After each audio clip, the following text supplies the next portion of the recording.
पवनगे च सुरेन्द्रे च कौशिके पाद संस्पृशि निर्विशेष मनस्काय श्री वीरस्वामिने नमः।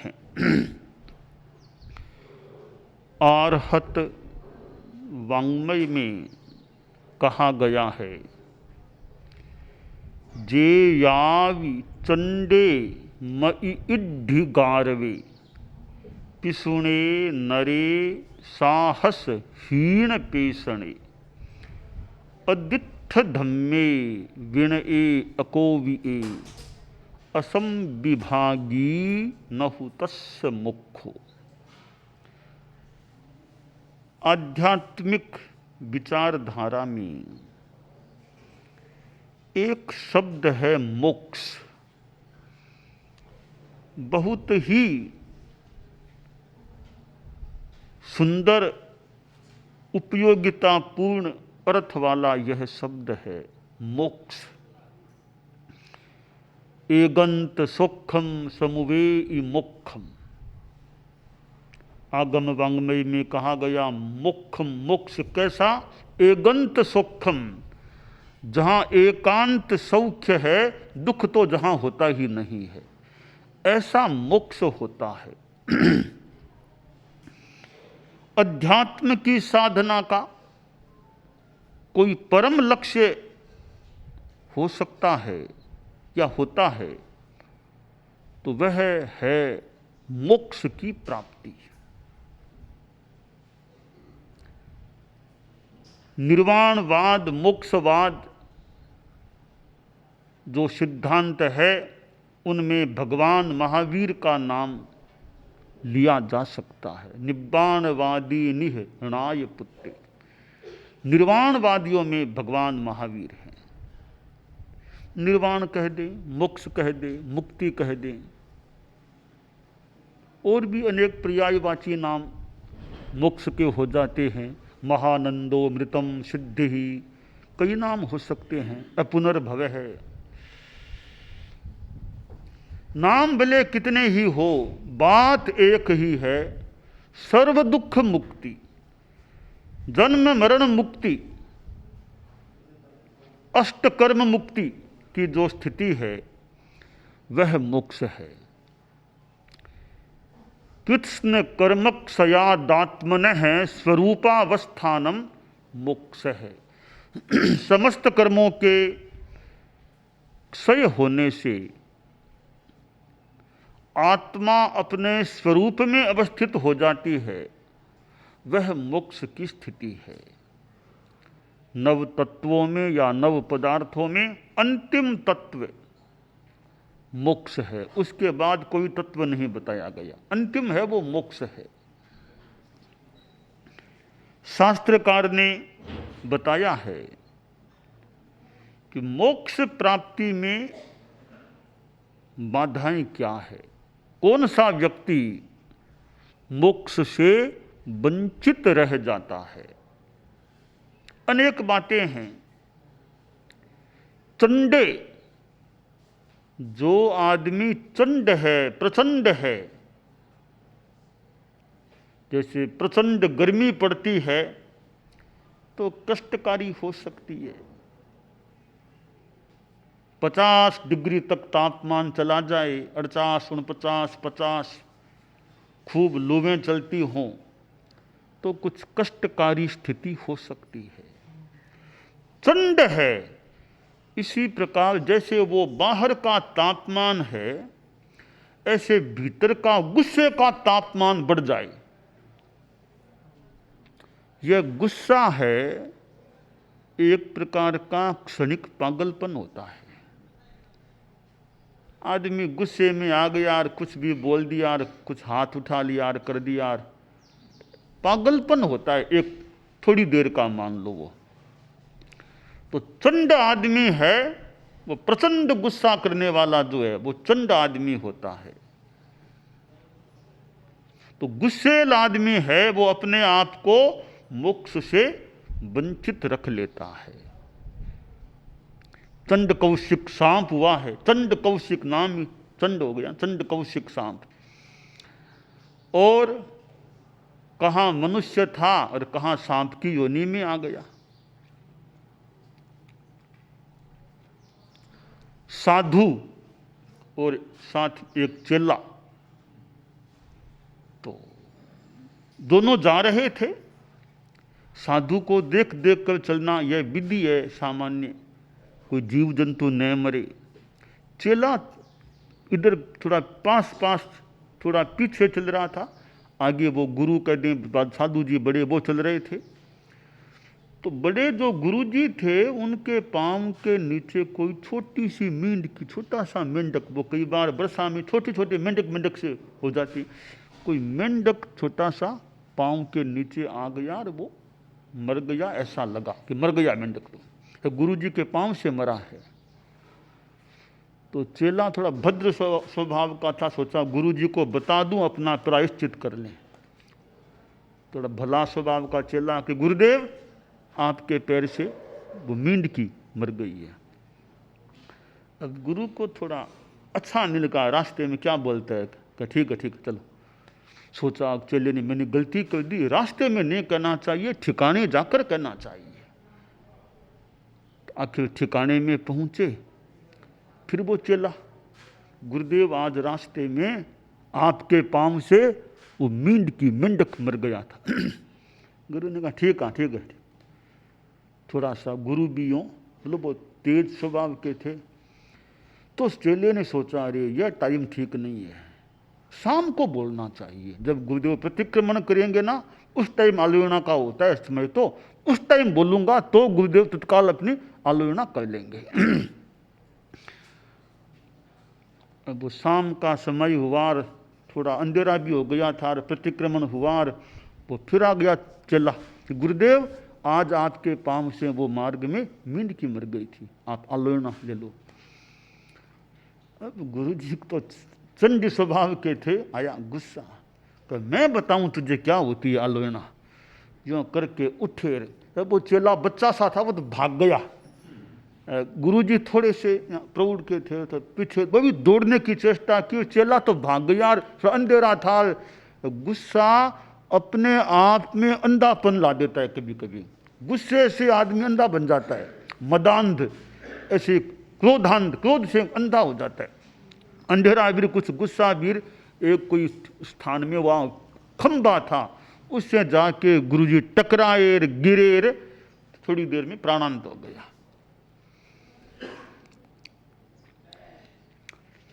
आखिर वो चंड कौशिक सांप की योनि में पैदा हुए।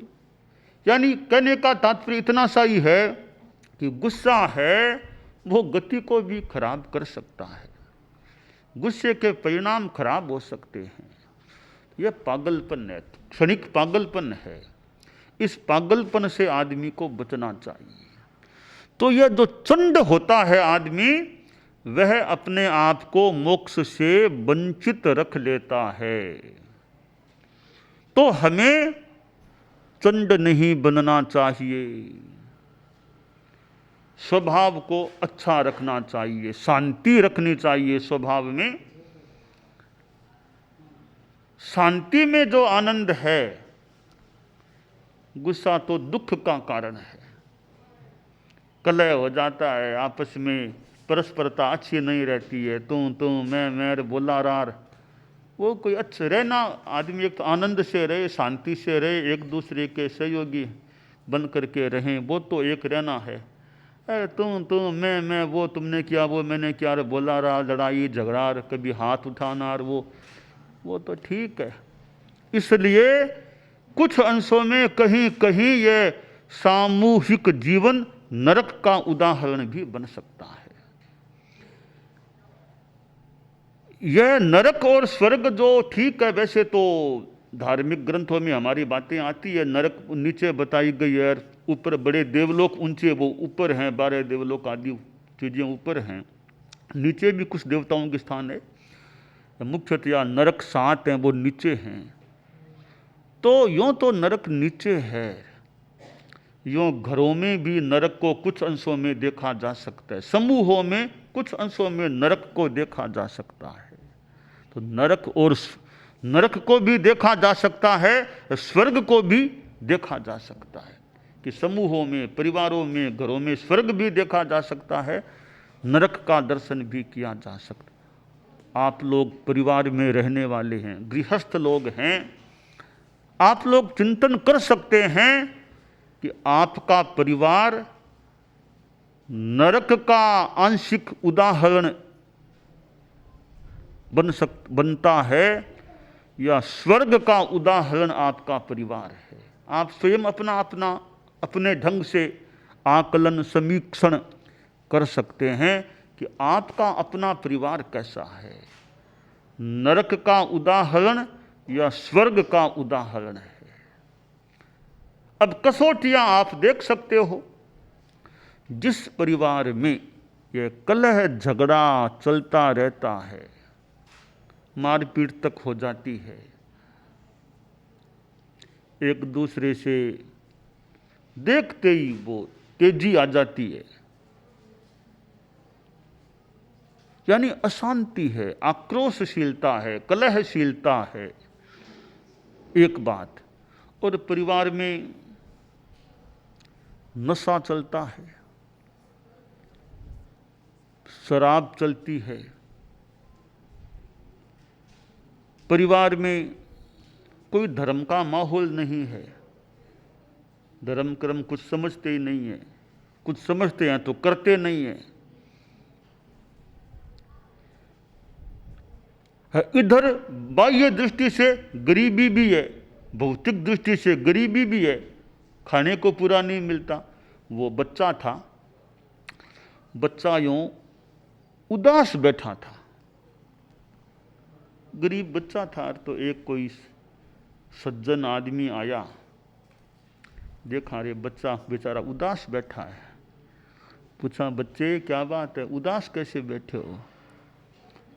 तो बच्चा बोला आज मेरा बारा नहीं है, आज मेरा बारा नहीं है इसलिए उदास हूं। तो सज्जन का बारा क्या बोलते हैं, बारा क्या होता है कि आज मेरा बारा नहीं, बारा क्या होता है कि नहीं हम दो भाई हैं तो नाश्ता रोज दोनों को नहीं मिलता, एक दिन मुझे नाश्ता माँ डालती है, परोसती है, खिलाती है, और एक दिन भाई दूसरे भाई को खिलाती है। तो आज भाई का नंबर है नाश्ते में, मेरा नंबर नहीं है, मुझे नाश्ता नहीं मिला, भूखा बैठा हूँ, तो इसलिए उदास सा हो गया कि खाने अभी नाश्ता नहीं मिला, 10 बज गए हैं नाश्ता मिला नहीं, अब 12 बजे बाद कोई खाना बनेगा तो मिलेगा, या वो भी दोनों को थोड़ा थोड़ा मिलेगा। तो नाश्ता तो बिल्कुल नहीं मिला, कल मेरी बारी आज नहीं है, तो आज भूखा बैठा हूँ। तो यह गरीबी की स्थिति है परिवार में, घर में, तो वह भी दुख का एक निमित्त या कारण बन सकती है। तो कलह है, गुस्सार, नशार, असंस्कारशीलता, संस्कारहीनता, साथ में गरीबी की स्थितियां, तो वह एक प्रकार से नरक का कुछ अंशों में उदाहरण परिवार बन सकता है। और जिस परिवार में शांति है, कोई लड़ाई झगड़ा नहीं है, शांतिमय माहौल है, सौहार्द है, अहिंसा का भाव है, अच्छे संस्कार हैं, नशा मुक्तता है, धार्मिकता माहौल सामायिक होती है कि सुबह जाके देखो शनिवार की शाम तेरापंथी हमारे परिवार में देखो, श्वेतांबर तेरापंथी में शनिवार है 7 से 8 सामायिक में लोग बैठे हैं। सुबह सुबह जाओ देखो सास दादाजी सामायिक में बैठे हैं, पापा का अभी तो सामायिक में बैठे हैं, सुबह सुबह सामायिक में हैं। तो यूँ सामायिक होती रहती है, यानी समता है, सामायिक है, संयम है, गरीबी भी नहीं है, वो भी नहीं है। यानी आप लोग गृहस्थ हैं तो खाने पीने की वो कमी की बात नहीं है, अच्छा खाता पीता घर है। तो एक प्रकार से वह स्वर्ग तुल्य परिवार हो सकता है। देखिए गरीबी और अमीरी, और ज्यादा गरीबी है वो भी एक कठिनाई है, तो अमीरी में कहीं दूसरा प्रभाव न आ जाए। गरीबी गौरव गंवाना, अमीरी अभिशाप है, मांग खाना मान खोना, मानसिक संताप है। तो गरीबी है तो वो एक गौरव की बात नहीं है परिवार के लिए कि मांगते रहो, जैसे तैसे काम चलाओ। अमीरीपन अमीरी स्वभाव में आ गई है। बस ऐश आराम खूब भौतिकता के साधन हैं। कमरों में एसी है, बढ़िया बढ़िया कार, बढ़िया बंगले, सब और सब भौतिक अच्छे अच्छे साधन हैं। ऐश आराम है, ठीक है, अमीरी तो मान लो, यो गैर पैसा खूब हो गया, पर वो अमीरी स्वभाव में आ जाए कि बस आराम से रहो, न धर्म है न और कोई बात, न अच्छा श्रम है, बस अमीरी में रहो, तो वो अमीरी अभिशाप बन सकती है। गरीबी के रेखा की बात कभी कभी सुनते हैं, पढ़ते हैं कि आप लोग गरीबी की रेखा के नीचे हैं। तो दूसरा इसका विलोम पक्ष है कि अमीरी की रेखा से ऊपर कितने हैं। फिर गरीबी की रेखा है तो अमीरी की रेखा फिर क्या होती है। इतनी ज्यादा अमीरी वो स्वभाव में आ जाती है ना। अमीर हो गया तो काम नहीं, धंधा नहीं, कुछ नहीं। वो कहानी तो गुरुदेव महाप्रज्ञ जी ने भी कभी फरमाई होगी, हमने भी कभी कही होगी। मूल अमीरीपन की जो बात, ऐसी बात है, वो लड़का जा रहा था, प्यास लग गई, इधर उधर खोजा तो कोई कुआं दिखाई दिया, तो देखा सा पानी है, डोल भी पड़ी है। सोचा रे वो पानी मैं खुद निकालूं, मैं तो बादशाह का बेटा हूं, शाहजादा हूं, पानी खुद कैसे निकालूं। मेरे लिए ये पानी निकालना सुबह नहीं देता, और कोई आएगा तो उससे निकलवा लूंगा पानी, मैं बैठ जाऊं। एक और लड़का आ गया, अरे पानी है क्या, बहुत पानी है, आओ आओ, सा पानी निकालो भैया, मुझे भी पिलाना। आप प्यासे कैसे रह गए। मैं तो शाहजादा हूँ, तो ये काम हाथ से नहीं करता। वो बोला जी मैं नवाबजादा, मैं नवाब का बेटा हूँ ना, मैं भी ये काम नहीं करता, नौकर काम करते हैं, तुम भी बैठ जाओ। तीसरा आया, वो भी प्यासा, करे पानी कहाँ गया, निकालो पानी, हमें पिलाओ, तुम भी पिलो। आप प्यासे कैसे। सा मैं शाहजादा, मैं नवाबजादा। तो उसका भी अहंकार जागा, सा मैं भी अमीर बाप का बेटा हूँ, ठीक है, आप बादशाह के, आप नवाब के बेटे, तो मैं भी अमीर का बेटा हूँ, मैं भी खुद काम नहीं करता, मैं अमीर ज़्यादा हूँ, मैं भी पानी नहीं निकालूंगा, बैठ जाओ तुम भी। चौथा फिर कोई आ गया लड़का, अरे पानी है क्या, अरे है पानी, आओ आओ। आया, सा डोल पड़ी है, सा पानी निकालो, सा हमें भी पिलाना। उसने बात सुन तो ली, डोल को डाला और पानी निकाला, और प्यासा खूब था, आधा डोल तो खुद अच्छी तरह पी गया, थोड़ा और बचा था, नीचे फेंका। तीनों बोले अरे अरे अरे हमें तो पिलाते हो, हमें पिलाओ, हमें पिलाओ। तब वह बोला साहब आपको मैं क्या पिलाऊं, आप तो हैं शाहजादा, आप हैं नवाबजादा, आप हैं अमीरजादा, मैं हूं हरामजादा, मैं खुद पीता हूं, औरों को नहीं पिलाता हूं। यूं कह के वो चला गया। पीतम मया में वृषभाभ्याम भूमि सात भवतु कुपोयम, मैंने पिया, मेरे बैल ने पिया, कुआं डहे तो डहे। अब हम विचार करें, आचार्य महाप्रज्ञ जी ने एक बार कमेंट किया इस कहानी को फरमाने के बाद में, इन हरामजादों को पैदा किसने किया, हरामजादों को पैदा किसने किया। अगर दुनिया में शाहजादा, नवाबजादा और अमीरजादा नहीं होते तो शायद हरामजादा भी पैदा नहीं होते। इन शाहजादों, नवाबजादों, अमीरजादों ने हरामजादों को पैदा कर दिया है। खैर जो भी हो, गुरुदेव का यह फरमान मुझे याद आ गया। ये हरामजादा,